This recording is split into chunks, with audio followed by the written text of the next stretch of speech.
The first gesture when a child is born is to hold them with love, unless there's some terrible trauma happening.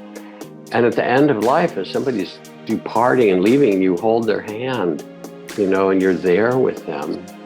What matters at the end? Almost nothing except love. And in between, we get to love and do our dance. Welcome to Point of Relation with Thomas Hübl, a podcast that illuminates the path to collective healing at the intersection of science and mysticism.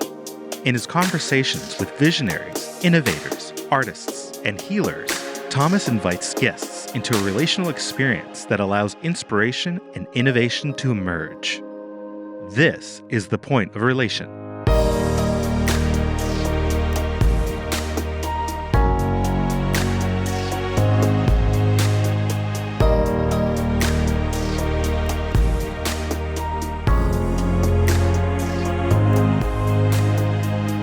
The following interview was recorded during a previous Collective Trauma Summit, an online gathering convened annually by Thomas Hübl to share ideas and inspire action for healing, individual, ancestral, and collective trauma.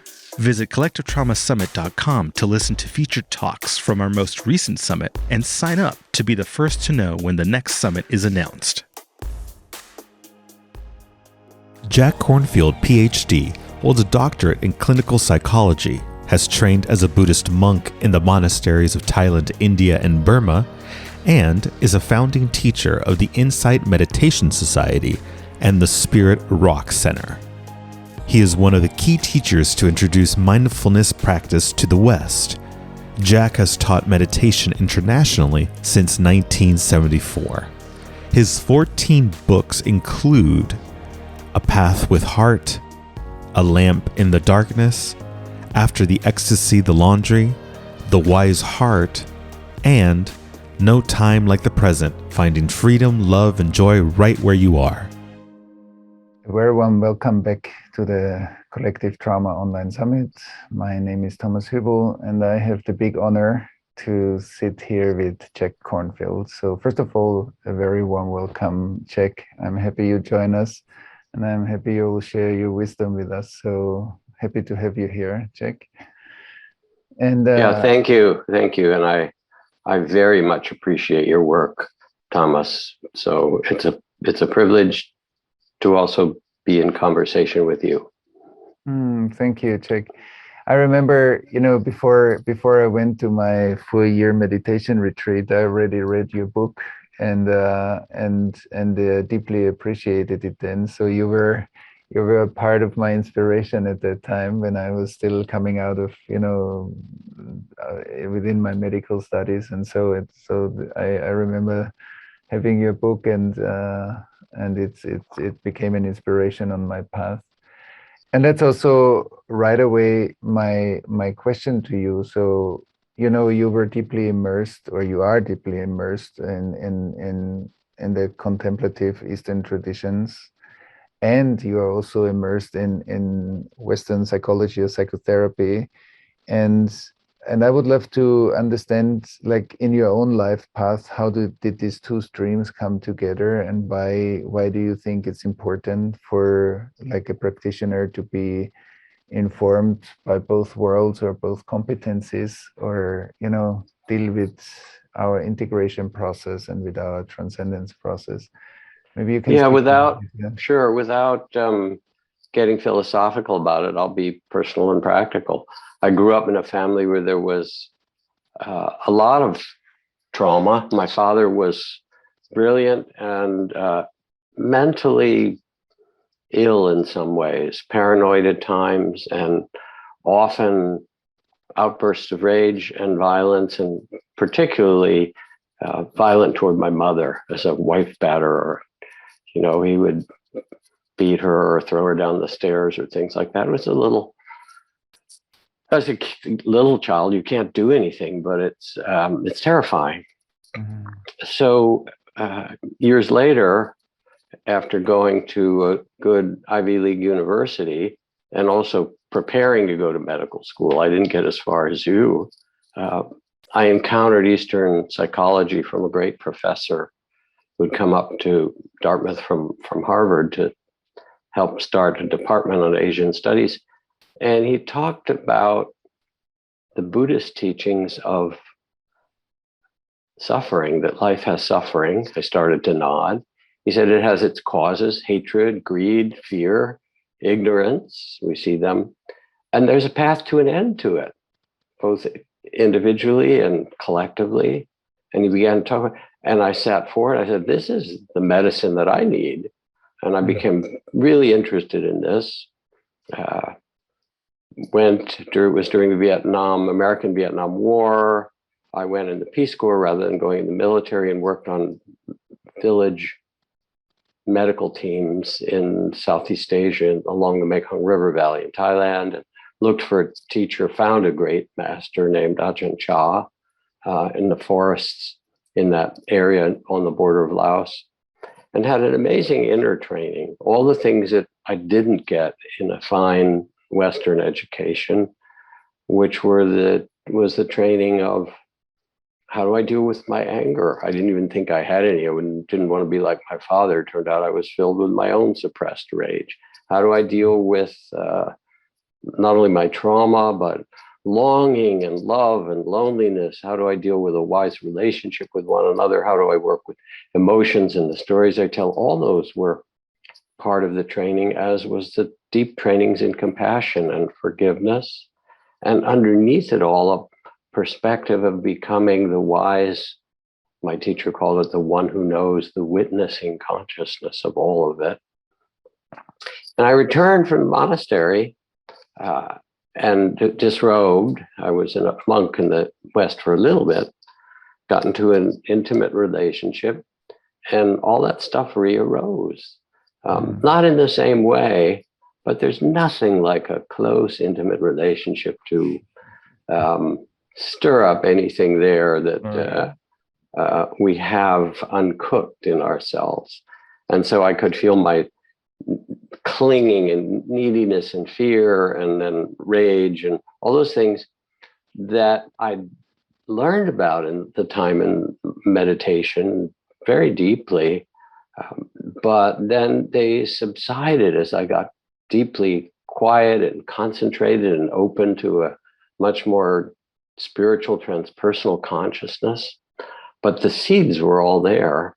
And all it took was a sweet little love relationship, as they say. And they all arose. And I said, oh, whoa, I need some help with this. And so I began graduate school in psychology and got in therapy. And basically, Western psychology had a lot of the tools, the same tools of mindful attention and compassion,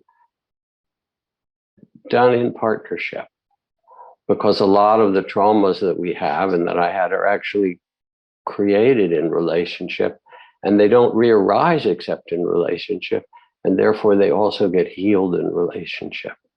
And so I learned those skills to bring the very same mindfulness, compassion, forgiveness, and so forth. How do we do that when we're sitting with another person, attending to, being attended to? And then, of course, I learned it in a much more important way in the collective healing, which I can talk about as well as an activist and more. Yeah, I would. So you need it. So you need both. I can't recommend. And in those days, people would make fun of me because it was 50 years ago, and I'm, one of the early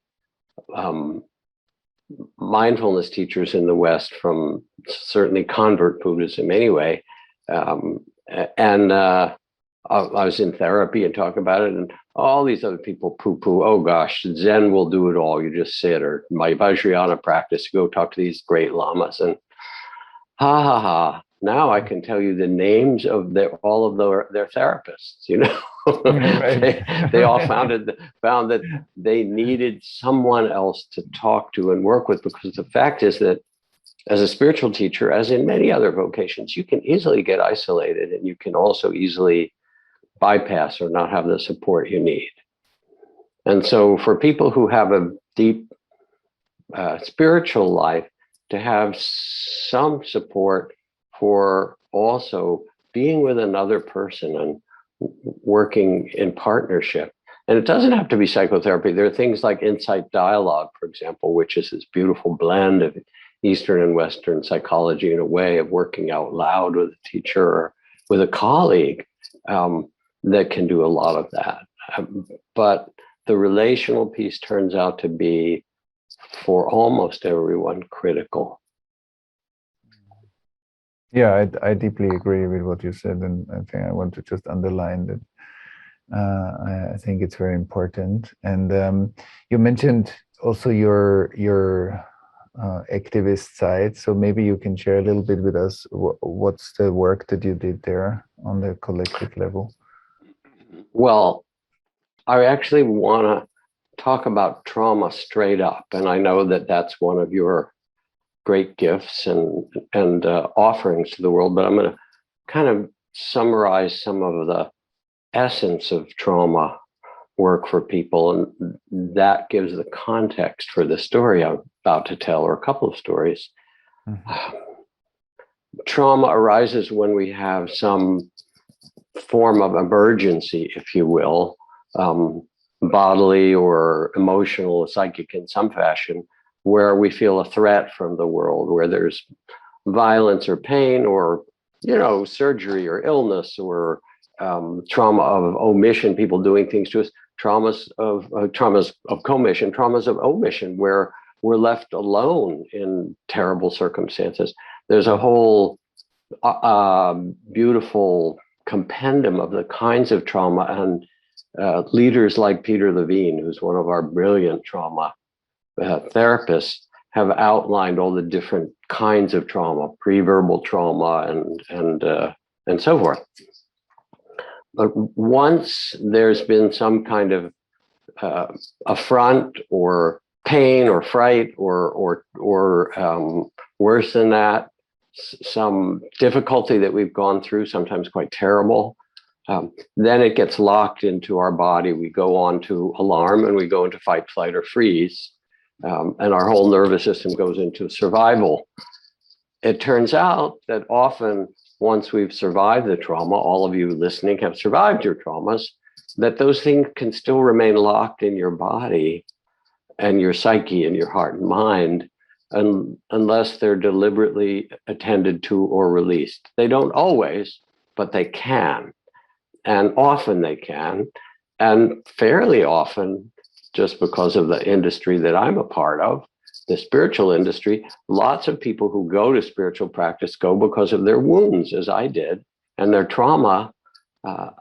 And therefore, there's all the more compelling reason for those who have a meditative or spiritual interest to kind of look inside and see, well, what is that trauma?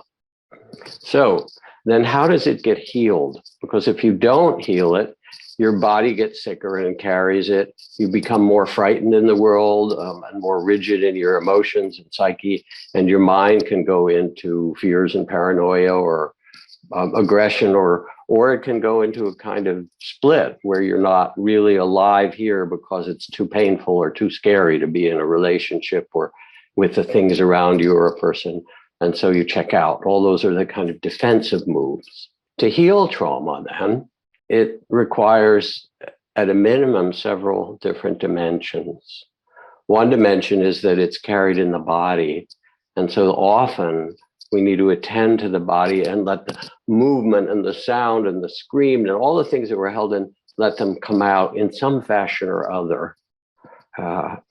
It's woven into our body and nervous system. The second dimension is all the emotions that it has, which, if it's grave trauma, can be terror and screams and rage and grief and all the complex, painful human emotions, loneliness and fear. And then there are the stories associated with it, the mental component, how we make meaning of it or don't, or what we allow ourselves to remember, what we tell to others. Now, a couple of very specific stories rather than staying abstract about it. I worked on retreats with returning vets, combat vets, and did this with Luis Rodriguez, one of our great Latino poets. He was the poet laureate of Los Angeles a couple of years ago. And Malidoma Somé, a West African shaman, medicine man who has a couple of PhDs on the side, Michael Mead, our greatest living mythologist, and so forth. And part of the problem for returning combat vets is that what they suffered, they don't feel that they can talk about because the trauma and the pain is too much. The words are this: I can't tell you what I saw, and I can't tell you what I had to do. And the second one is even worse than the first because it's, the Irish call it a geish, it's a weight on the soul. And I remember, this vet standing up and saying, I'm manning a checkpoint in Iraq or wherever it is, and it's twilight and a group of Iraqis are coming to this place to try to come in, and I've got to check them all. And I say, pause where you are. We need to pat you down. There have been too many suicide bombs and so forth. And this one older guy just keeps marching right toward me. I say, no, halt in Arabic. I shout. He keeps coming. Finally, I shoot him. And the women in the group start shrieking and yelling. And then my translator says in my ear, they're saying, the old man was deaf. And the vet who was there just started to weep, carrying that death in his heart.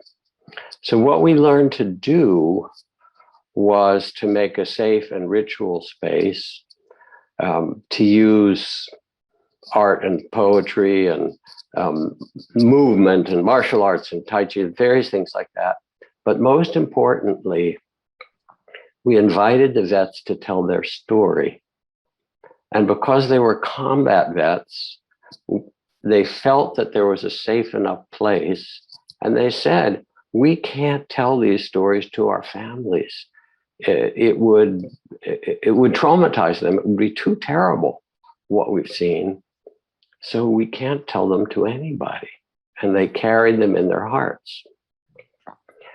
We not only invited them to tell the stories that they never told, stories you're not supposed to tell, so to speak, but then we invited them to write them, to write a poem or a story or dictate them if they couldn't write.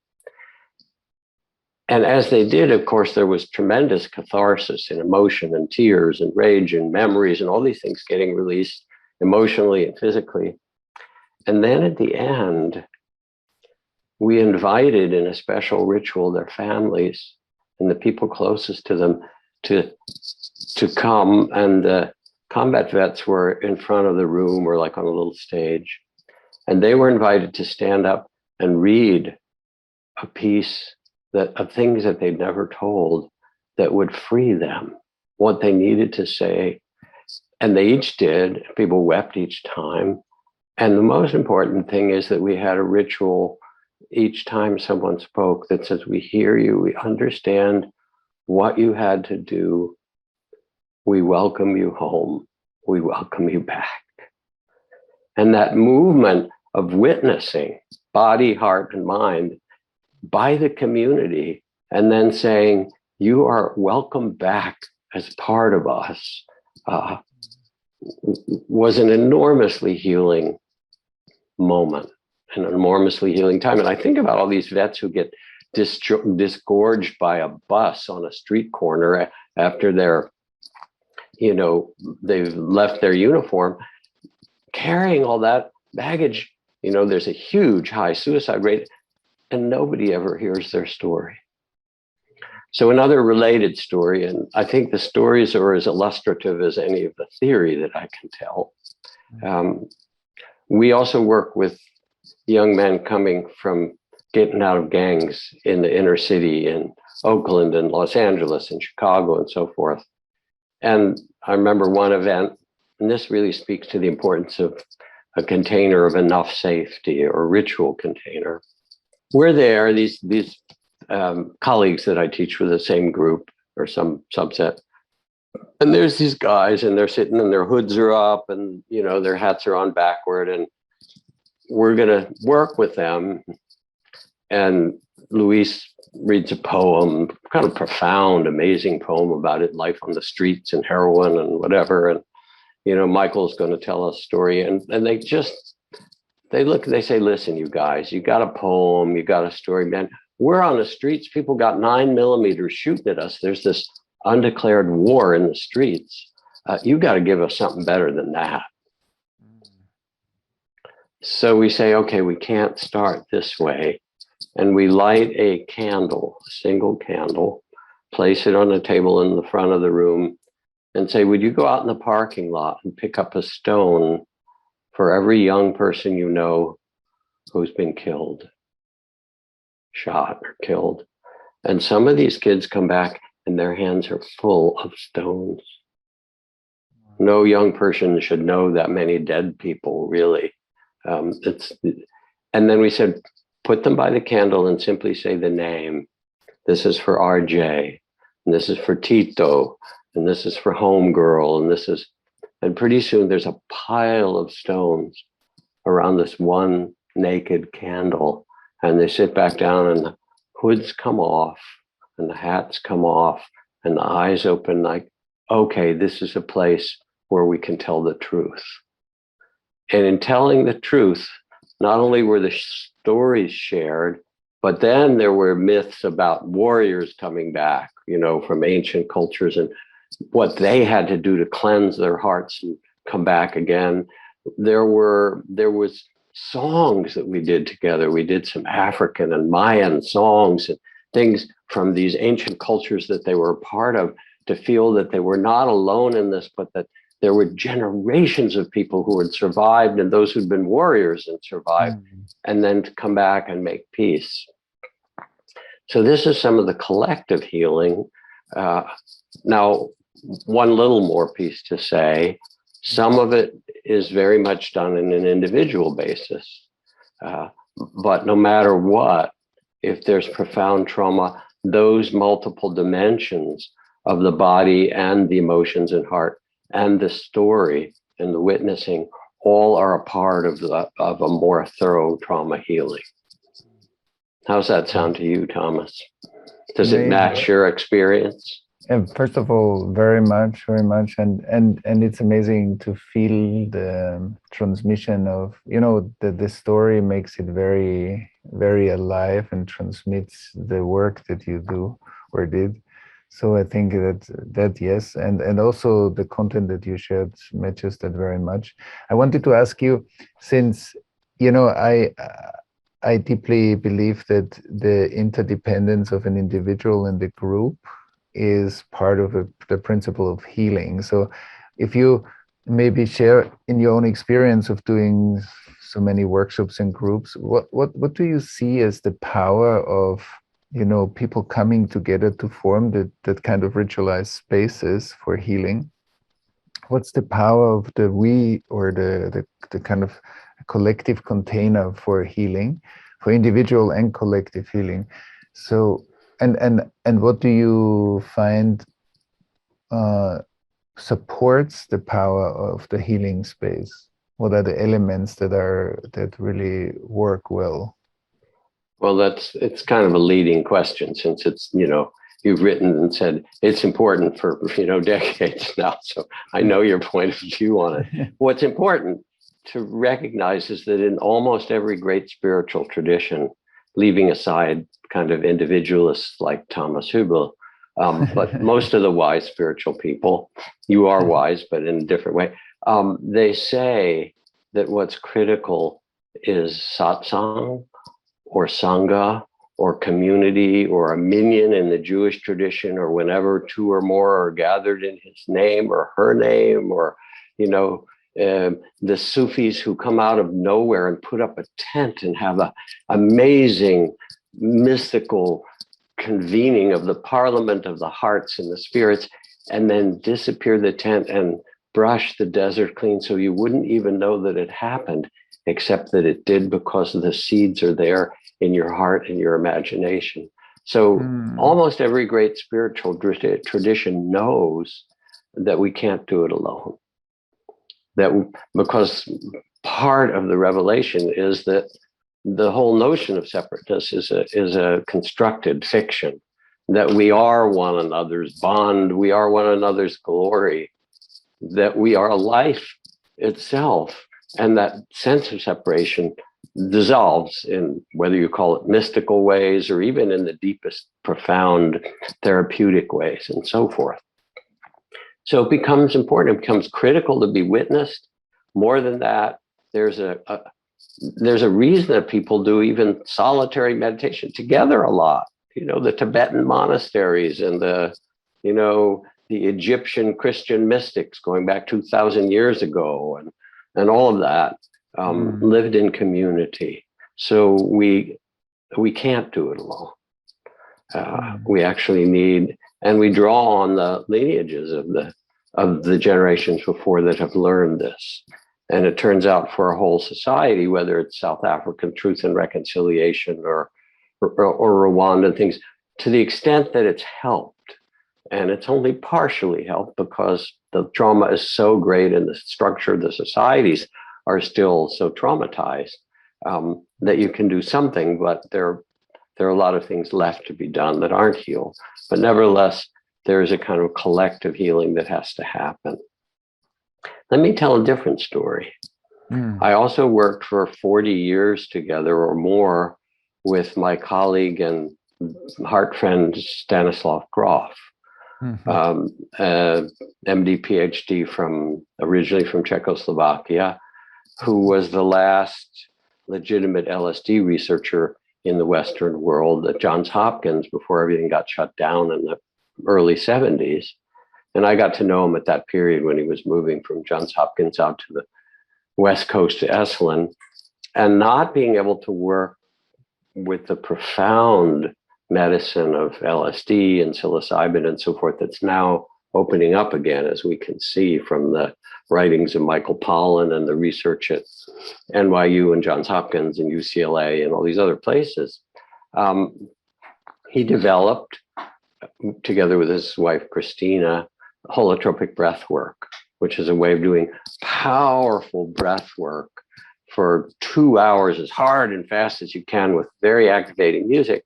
And we did many of these groups around the world, in Asia and Europe and North America and so forth.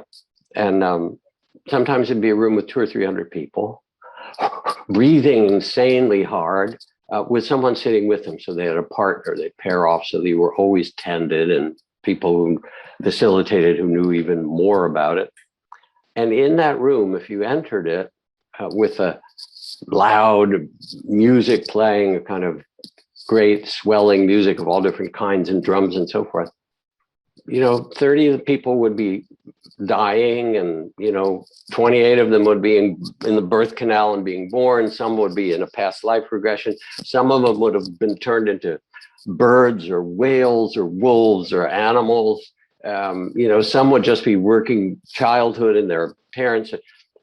Every dimension of consciousness opened up, as it does from LSD, in really powerful ways. And the whole art of the holotropic breathwork was to allow whatever needed to open complete freedom and space. As long as you lay there on your back, you couldn't get up and interact because it would be too dangerous for you. But on your mat, kick, pound, scream, die, be born, turn into an eagle, have a pet, anything. And it was like walking into Dante's Divine Comedy. There was the hell realms and the heaven realms and purgatorio and everything in between. And it was profoundly healing for people, sometimes over a succession of times. But here's the part that I think is relevant to the question that you've begun to pose. My work with that, beside breathing and having my own experiences, I did it once with my twin brother who came to visit. I said, well, let's do it on the mat together.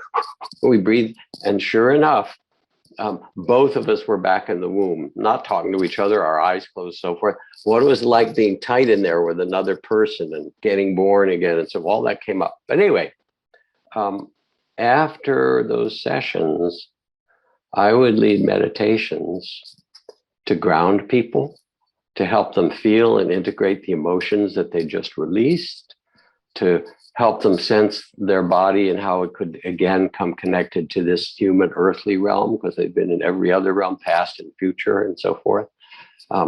how to hold it all with compassion, so that there was a way in which the tenderness of deep compassion that we all carry, our measure of tears, we all have a measure of suffering as existing beings, as humans. How do we hold this? Teaching those practices and grounding and integrating them so that they had the skills, if you will, of mindful, loving awareness, of mindfulness and of compassion itself, and the steadiness of embodiment to digest or integrate what happened. And that's a little example of kind of the interweaving of the individual and the collective. Yeah, very strong. Like I also love the coherence that builds. I'm sure that there was a lot of coherence in the room in the different experiences, but being together in a similar experience that is very powerful. Like that's mutually supportive, even if it doesn't look like, yeah. And so looking at what you shared so far, we could say, there's always like some kind of criticism that some people say, listen, many spiritual practitioners are just avoiding the real difficulties of life. They are just trying to get away into a good experience, but they can't face and change real hard stuff in society. And then there's the other one that says, many activists are trying to solve their own trauma by helping the world, or not looking at their own stuff and bypassing also their own spiritual practice, maybe through their work in the world. And so when we look at these two poles, and then we see, okay, what's a way to, first of all, to relate to this when you hear that, and secondly, how can we find guidance on our path, not to tap into one of those traps, but or maybe tap into it and have some guidance to get out of it again, like how to avoid that bypassing or become aware that bypassing is happening. Can you maybe speak to that? Because that's often, the argument between the grounded world and the spiritual world, and why we are where we are. Grounded world and the spiritual world. What an unfortunate language. Right. As if the world wasn't sacred. That's some notion that the spiritual world is someplace else up in the sky or in India or some other place. So I will talk about it. I don't know whether I'm going to tell a story that's not exactly related, but it's important to tell it. And then I'll talk about spiritual bypass and this, or activism. I love your story. Well, this is an ancient story. It's not mine. It's one of the parables, if you will, of Kisa Gautami, who was a woman in the time of the Buddha, back 2,600 years ago in India. Most of the early Buddhist texts are actually simply recordings of dialogue. People would come to the Buddha and say, we hear you're a great teacher. Can I ask you a question, or can you help me? And that was true when I lived in the forest monastery, and Ajahn Chah would sit under these great trees on a little wooden bench, and people would come, and there was no division between what was spiritual and what was psychological and what was collective. Somebody would come and say, I've just been drafted. I'm going to be a soldier. Can you give me a blessing? Can you give advice? Somebody else would say, my daughter just died. Help me. Somebody else would say, I've been meditating and my body starts to dissolve into light. Can you give me guidance? And someone else would say, my brother tried to steal the land that our parents left us. And somebody else would, and none of it was said to me, okay, that's not spiritual. What we do is follow the breath or some nonsense like that. All of it was amenable to the medicine of the Dharma, which is that they're suffering and it has its causes: clinging, greed, hatred, ignorance. And then there are these tools of compassion, forgiveness, wakefulness, shifting of identity that allows you to free yourself from those in a way that doesn't deny that they happened, but that holds them in a completely different and wiser way. So Kisa Gautami comes to the Buddha because first her husband had died, and then she had these two children, one of the boys died, one of the children. You know, there was so much child death before there were antibiotics and things like that. People would have 8 or 10 children, and half of them would die. And there was one remaining child, like a little girl, and then she died. She got sick and died. And Kisa Gautami carried her weeping and said, "You're a great master, bring her back to life. Can you do this?" And the Buddha said, "Yes, I will do this for you," which is a really remarkable thing to say. But first, you must do something for me. You must bring me pepper seed, some spice, very, very common kind of pepper, from the village, from a compound, a family compound, where no one has died. So she went into the village thinking, oh, he's going to return my daughter to life. And she goes to one compound. People lived in their houses, multiple generations, grandparents, parents, and said, "Do you have any, these pepper seeds?" "Of course we have. I need it. Oh, by the way, has anyone here died?"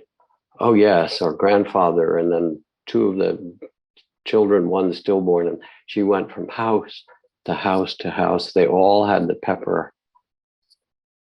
And not a single compound could say no one has died here. And she came back and she wept and she looked at the Buddha and said, I see death happens, and it happens to every family, and it happens to all of us. So this is a famous parable, and it's a parable of understanding, but it's also a parable of how we learn from one another, of the collective healing in some profound way. I lived in one of the monasteries with a monk who became very famous. He became the head of Cambodian Buddhism and nominated for the Nobel Peace Prize a number of times. His name was Gosananda, Mahagosananda. And he spoke 12 languages, and it was extraordinary. Mostly he was just a sweet, kind human being, kind of an ocean of love. And we were in the monasteries when the Khmer Rouge had taken over Cambodia and killed a quarter of the population, a kind of genocide. 2 million or more people killed in the killing fields. And because he wasn't there, all 19 members of his family plus were killed, his temple burned, the village destroyed. So we went to the refugee camps. There were hundreds of thousands of refugees who'd fled into Thailand, taken care of by the UNHCR. Mahagosananda said, let's see if we can set up a temple for these people, and got permission from the UN. Just a tin roof and a platform and an altar with a Buddha image on it, as you would have in a temple, in the center of ground at some point. And then we went through the camps ringing a big gong to open it. But the Khmer Rouge underground, which was there in the camp, said, anybody who goes, when you get back to Cambodia, you'll be killed. So we didn't know if anyone would come. And the bells rung through the camp, and out of the 80,000 people in that camp, 25,000 people poured into the center square. Huge number, and all sat. And then here's this one monk, Mahagosananda, sitting up there, looking out, and it was the faces of trauma of a grandmother with 2 surviving grandchildren out of 8, or an uncle and a couple of little boys with him, or a parent who'd lost their partner in their village. And you could just see the visible trauma on the shell shock, to use a war metaphor. And I thought, all right, what will Mahagosananda say to these people?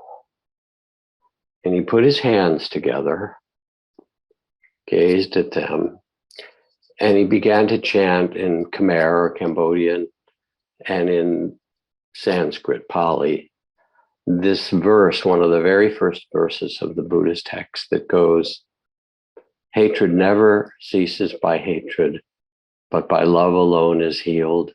This is the ancient and eternal law.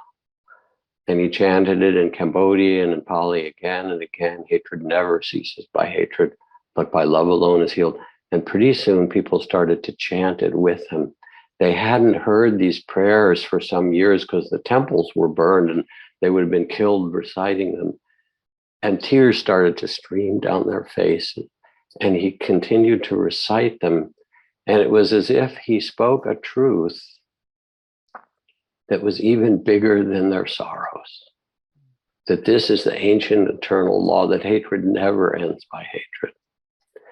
And after that, for 15 years, he led these refugees back to their villages once the war died down some. And he said, you can't go back in a bus. You can't go back in, the back of a truck or something like that. He said, you have to reclaim your land and your place with your heart and your step. So he knew the embodied physicalness of healing.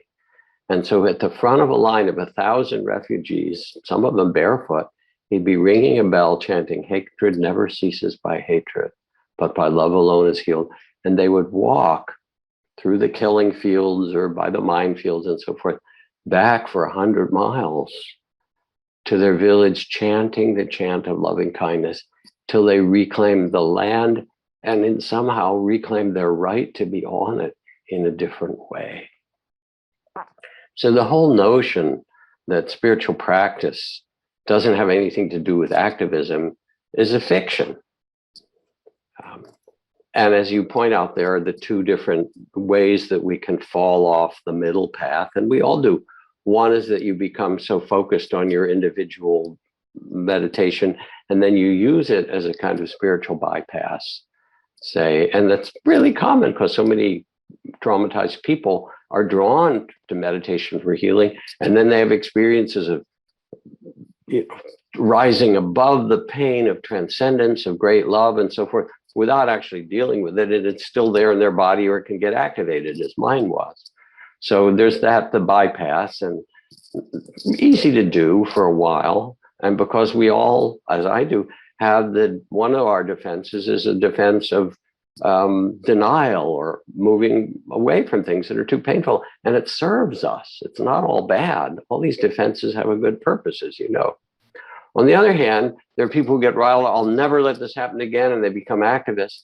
We've had generations of burned out activists come to our retreats because what was fueling them was not what supported Mahaghosananda in his work, but it was bitterness and anger and unresolved trauma. And I know, working in refugee camps as I have, that half the people who work there are people who had tremendous trauma themselves, and they feel like, okay, now I'm with my people. I'm with the other traumatized people, but they haven't necessarily found the inner skills to heal it so well. They feel better because they can respond and make something happen and help people. Hallelujah, it's fantastic. But in fact, as a human being, we have a sacred, dimension of who we really are, which is consciousness that's born into these bodies, a timeless consciousness that contains and is everything. And we have this mystery of our individual incarnation, in which we have to pay our taxes and drive on the correct side of the street. And anybody who says, I'm really spiritual and I don't have to bother with that, see what happens the next time you don't stop at a red light. You realize that you have to wed together the personal and the collective and the human incarnation on this earth with all the other creatures. You're woven with every breath you take is the breath of the starlings and the breath of the earthworms in the soil. We're all interbreathing it together. That's how it works. That's what life is. So we have all of this. And in the long term, you can go one way or the other. You get an activist phase in your life, or a time when you go alone into the woods for a year, or you do something. All of that's good. what it can bring you back to, if you have a wise tradition or teacher or understanding, is that they're not separate. And that, yes, as I said, you know, here in the US, where I mostly teach, although I've taught all around the world, we're Americans, we know how to misuse anything. So we can misuse meditation, we can misuse activism. And that's really because the misuse is the clinging to transcend some kind of false transcendence, where there's this visionary, beautiful opening. But, you know, what about how you put on your shoes and care for the children in your neighborhood, you know, or in your family? We're also called in different ways, Thomas. Some people are truly called to live in a cave.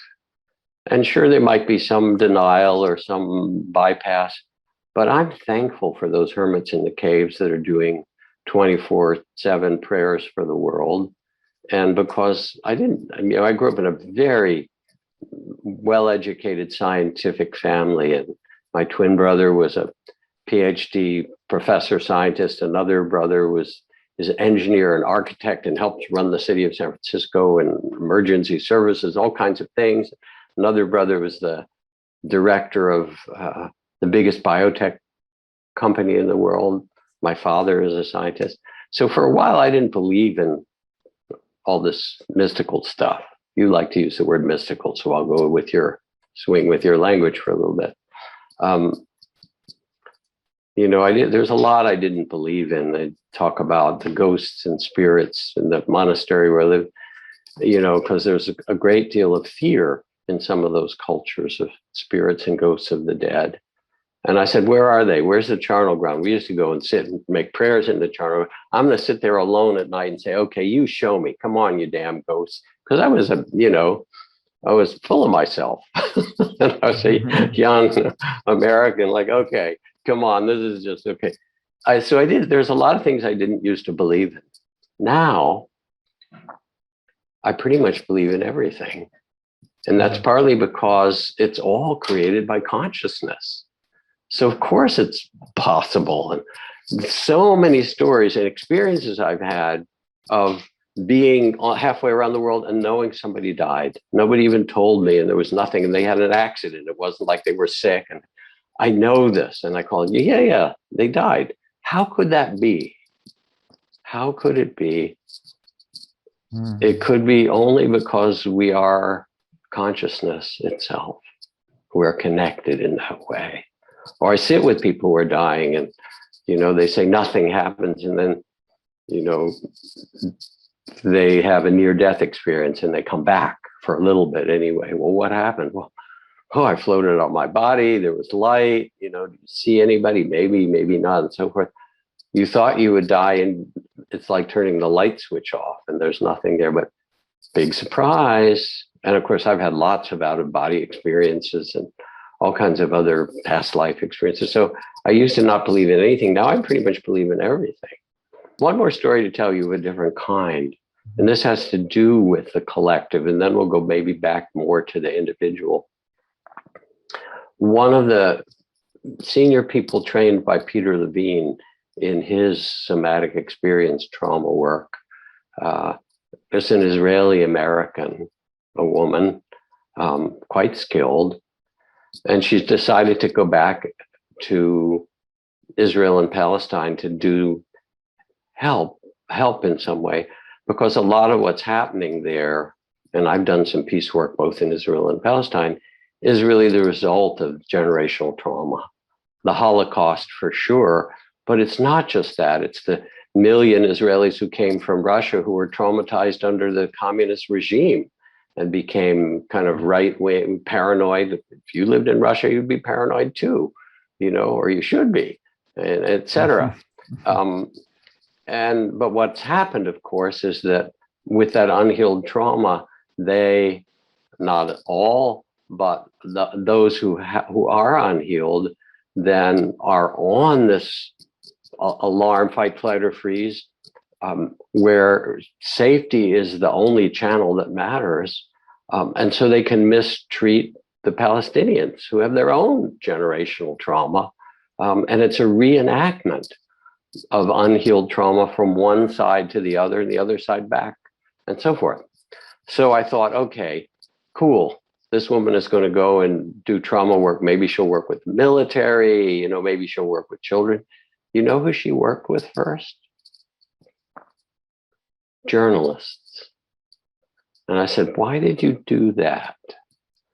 She said, because if you're a journalist in a war zone, and honestly, at times, Israel and Palestine, Gaza, they become war zones. And you see missiles, you see people being shot, you see people throwing Molotov cocktails, you see the violence in both directions. You get traumatized.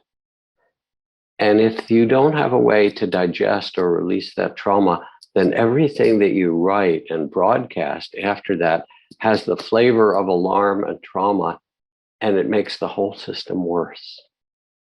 It makes sense to you? Absolutely. So therefore, the frontline people, like the journalists, need to have a way to digest and come back to an equilibrium where they can not only experience and see the things that are traumatic, but also have a sense that they're bigger than that trauma and invite people into a wiser perspective. And this is where the individual work becomes absolutely critical. So now we're going to shift to a different octave or a different level.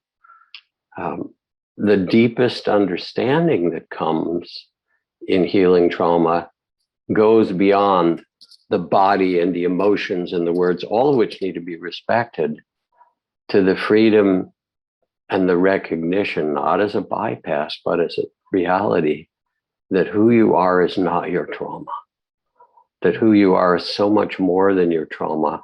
The Thomas Merton, the Christian mystic, said, I could see the secret beauty behind the eyes of every human being, that sacred light that was born in, the child of the spirit that was born into every one of these bodies and that will leave it. And that's who you are. That's who we are, is consciousness.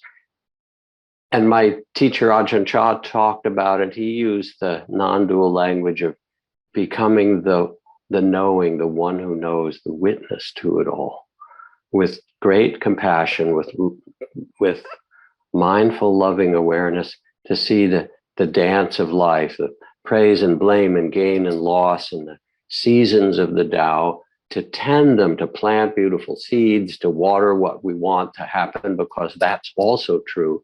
And to remember that it's so much bigger than our ideas and our small identity and who we think we are and how it should be, that who we are actually is the consciousness itself. And knowing this not as some nice idea that you read in a spiritual book or hear even, but having the profound experience that this body isn't who you are, that your emotions are not what you are. God knows you're not your thoughts. At least I hope for your own benefit, you don't believe them all, that who you are is consciousness itself, manifesting in this remarkable way as both the universal and the personal incarnate experience. And that's what liberates. But it liberates not in order to remove yourself from the world, but to see the sacred shining in every leaf and dewdrop. It said when the eyes and the heart are open, the leaves and the trees become like pages in the holy books, that everything is imbued with a sense of the sacred, because that's what it is. And what we are is love, loving awareness, love. The first gesture when a child is born is to hold them with love, unless there's some terrible trauma happening. And at the end of life, as somebody's departing and leaving, you hold their hand, and you're there with them. What matters at the end? Almost nothing except love. And in between, we get to love and do our dance. That's very beautiful. It leaves a lot of silence. Yeah, very beautiful. fact, this was a beautiful kind of download of what really matters. Highly appreciate Yeah, it. an outpouring of words. Let them wash through you, people who are listening. Come back as Thomas invites you to the silence. Yeah. Now, what's beautiful about individual meditation, it has different dimensions to it. First is you just really get to pay more attention to your life, because otherwise we can be going along on an automatic pilot, disconnected from our bodies. That line from James Joyce where he wrote, Mr. Duffy lived a short distance from his body. Somehow on automatic pilot, especially in modern, speedy consumer society where we're checking our devices and keeping our schedules and being busy and so forth, what matters to us can get lost. What we care about, being able to look in the eyes of the person that you're meeting and listen to the rhythm of their life as they meet you in your office or on the street, post-pandemic, if you're able, or wherever it is, and realize that we're in it together, that there's some deep way of seeing that secret beauty in another. So we need that.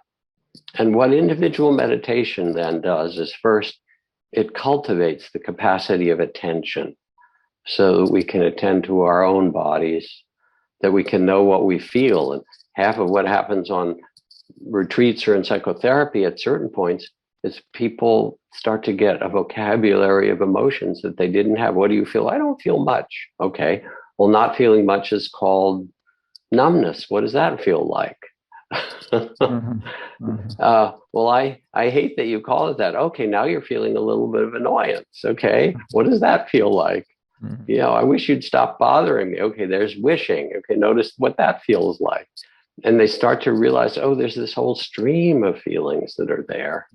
So you get to be with your body, you get to be with your emotions, you start to see all the stories. And people who've never done a silent retreat of 10 days or longer, you sit and you realize that the mind has no governor on it.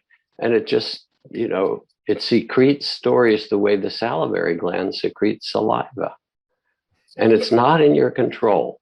There are practices where you can stop your thoughts for a bit, just like you can hold your breath, but they come back.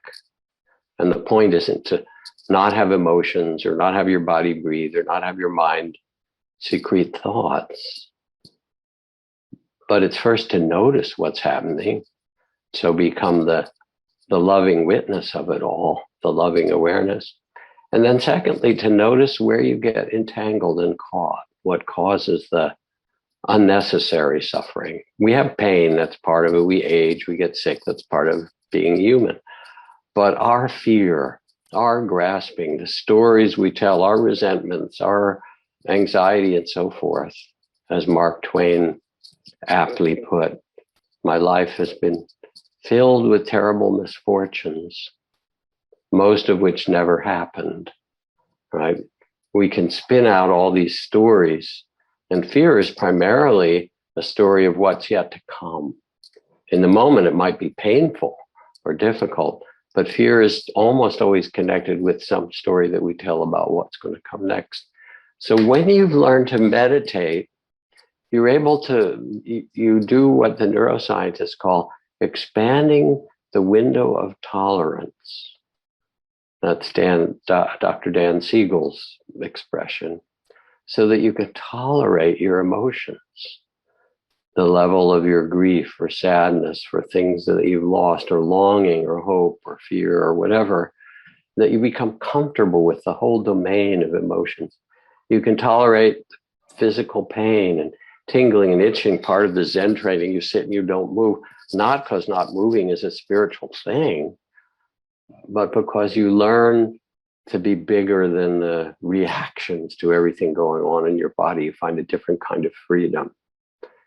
And then you start to see all the stories the mind tells and all the beliefs and how you identify with all of them. And then the big shift in meditation isn't so much that the things go away, although they can at times, and quiet and become silent, and connected, and oneness and transcendence. The big shift is the shift of identity.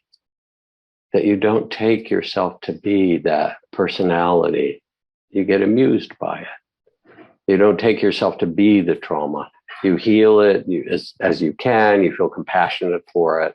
It awakes your tenderness for everybody else that's been traumatized like that. But it's not who you are. And that greater and greater freedom of being the loving awareness itself, that's the liberation more than any state. And I know when I came back to see my teacher, Ajahn Chah, after going and practicing in this Burmese monastery, and I was silent for almost a year and a half, except for 15 minutes to speak with a teacher a couple times a week. Other than that, silent. And I had all these, dissolve my body into light, out of the body floating experiences, and experience of deep insight and transcendence. And I came back and I told him about all this stuff. He smiled. He said, "Yeah, you had quite a retreat." I said, "Yeah." He looked at me and he said, "Something else to let go of, huh?" And that was his main response. Because he wasn't interested in any particular experience. He was interested in inviting us into the liberated heart that's not based on any kind of experience, however wild or transcendent or tender it might be, but to become the one who knows, the witness, the loving awareness itself. Yeah, that's beautiful. It's beautiful also to feel your transmission as you speak. Beautiful. Let's talk about activism for a minute or 10. Climate change. I'm on the board of Paul Hawkins' organization Regeneration, and hopefully you've seen his prior book, Drawdown, How to Reverse Climate Change in One Generation. These two, not only books, but he's been meeting with the heads of the EU Parliament and Congress and the CEOs of the biggest multinationals and so forth to try to show what's possible. We need to be activists, unless you're going to sit in a cave, which is its own thing. But as you're engaged in the world, because we care about it, our children, our grandchildren, our nieces and nephews, our community, the porcupines and ravens that live in the trees around us, the sparrows and the grasshoppers and the crickets that liven up our evenings. We're all in this together. Now, there are different ways to approach it. I'm saying, all right, I want to do something. You can approach it out of fear. You can approach it out of anger. My good friend Wes Nisker, colleagues group, went to speak with Gary Snyder about this. Gary Snyder is now probably in 90 or so, and maybe late 80s. He wrote Earth Household 50 years ago or more as one of our first great environmentalists. Got the Pulitzer Prize as a poet and as an environmentalist. And he said, "Gary, rising seas, loss of species, heat domes, population destruction. What advice do you have for us now as a voice for the climate and the biological world now for half a century?" Gary looked back and he said, "Don't feel guilty. If you try to save it because you're guilty or because you're angry or you're bitter and so forth, those are the very forces that made the problem. If you're going to save it, and even that's kind of hubris, if you're going to help, save it because you love it. It's the only force that's big enough to reverse this. It's like the mothers who pick cars off their children. There's a power that we have to draw on, that's love for one another and for this earth, that will make the real difference. And anything else becomes an activism that also adds to the polarization of it all. So how do we bring these worlds together? The inner world, where you learn to tolerate the 100,000 emotions and thoughts and physical experiences that make up your incarnation, with graciousness, with loving awareness, with tenderness and appreciation. And a lot of the meditations I teach these days, as people pay attention to body, heart, and mind, I end by saying, bow to each one and say, thank you. Thank you to body for carrying so much. Oh, thank you to my poor heart, all the fears and anxieties. And thank you for holding so much. I'm okay now. And then to your mind, oh my God, thank you for trying to keep me safe and plan and remember and strategize. I'm actually okay. Thank you. Thank you. But there's a kind of gratitude to all of it, including all of the useful defenses that we have to keep us going. But then if we want to make a difference, which I think in our heart we all do in some fashion, if we get quiet and listen to the voices of the world and the children and the beings and the creatures we share it with. As Chief Seattle said, if all the beasts were gone, men would surely die of great loneliness of spirit. For what happens to the beasts happens to man, he wrote in that, or said in that ancient language. So we need to do it for our heart's sake, because we are them. But there's a different way to do it. And that's the power of love. And then you start to see, there's a book that's coming out this fall. I just did a program to help with it from Jane Goodall, who's almost 90 herself, called The Book of Hope with Doug Abrams. And she sees the environmental destruction and the loss of habitat, that these beings, that her brothers and sisters, the chimpanzees, the gorillas, these are our people. And she talks about what it means to carry hope. And I know it. If I go in a refugee camp, they don't want me to come in depressed or outraged and angry and, all upset.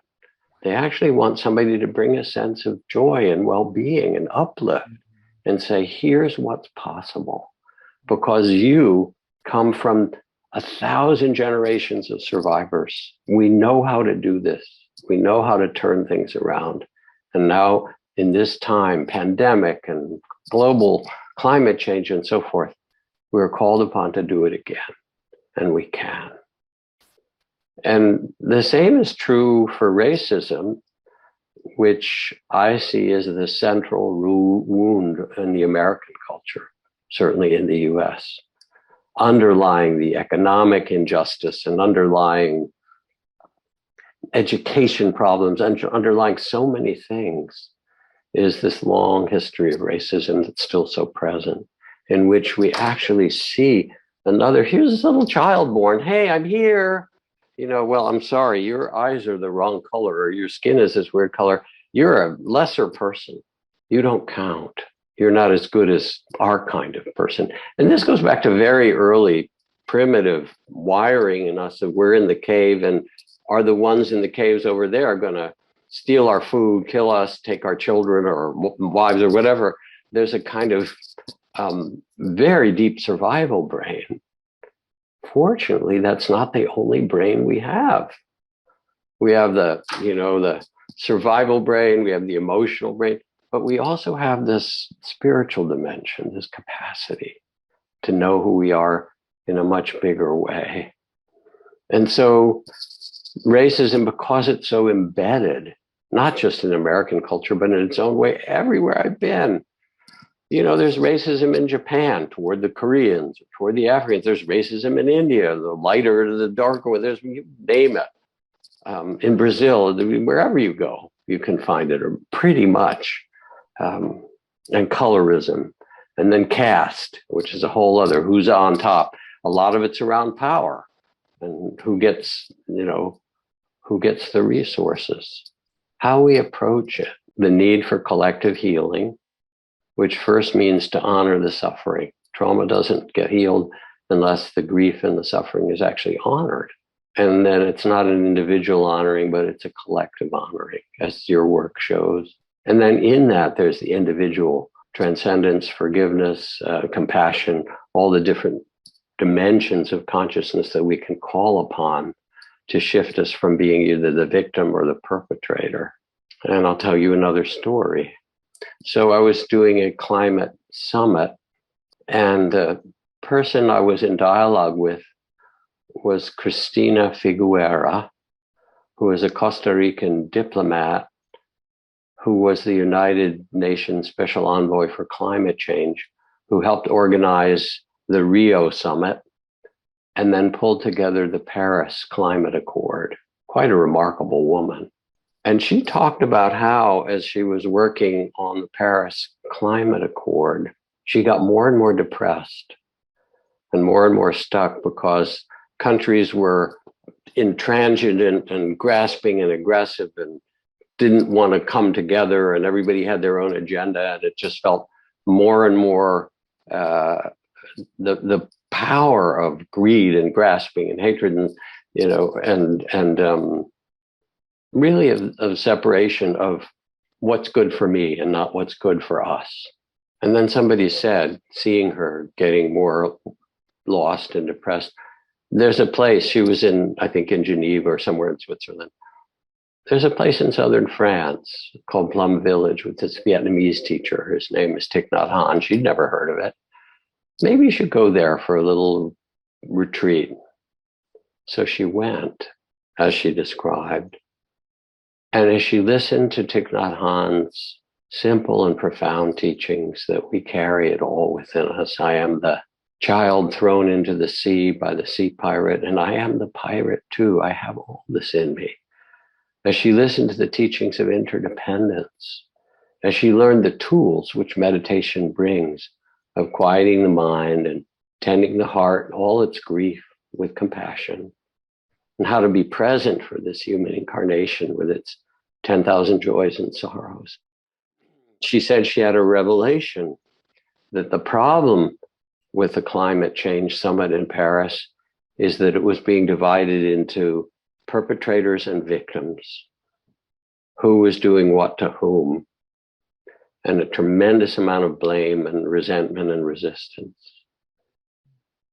And when she shifted her consciousness with her meditation and the teachings of Thich Nhat Hanh, she said, oh, this is a family. These are the different parts of our family. We're brothers and sisters. We're woven together in this. And her heart somehow got released from that struggle. And she went back and got 195 countries to come together and sign on the Paris Climate Accord. So when we talk about activism, the individual and the collective, they can't be separated. We have to go to the wellspring of wisdom and do some of our own healing work so that our activism actually comes from the place like Mahagosananda that can lead people out of tremendous trauma and suffering back to, at least in the direction of well-being. Jack, that's amazing. We're coming to the end of our time, but I want to tell you that I really love the depth of your sharing, and also how you weave stories into the teaching. It's very beautiful. It creates a very strong space of the transmission of what you talk about, and also, connects it to real life.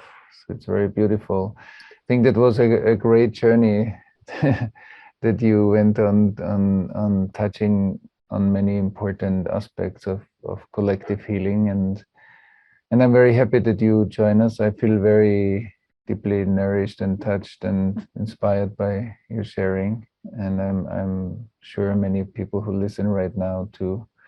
And yeah, I want to thank you for this contribution. If there's anything else, anything that you want to leave our listeners with, please go ahead. And a few simple things. First, and I commend Jane Goodall's Book of Hope. Everything is possible.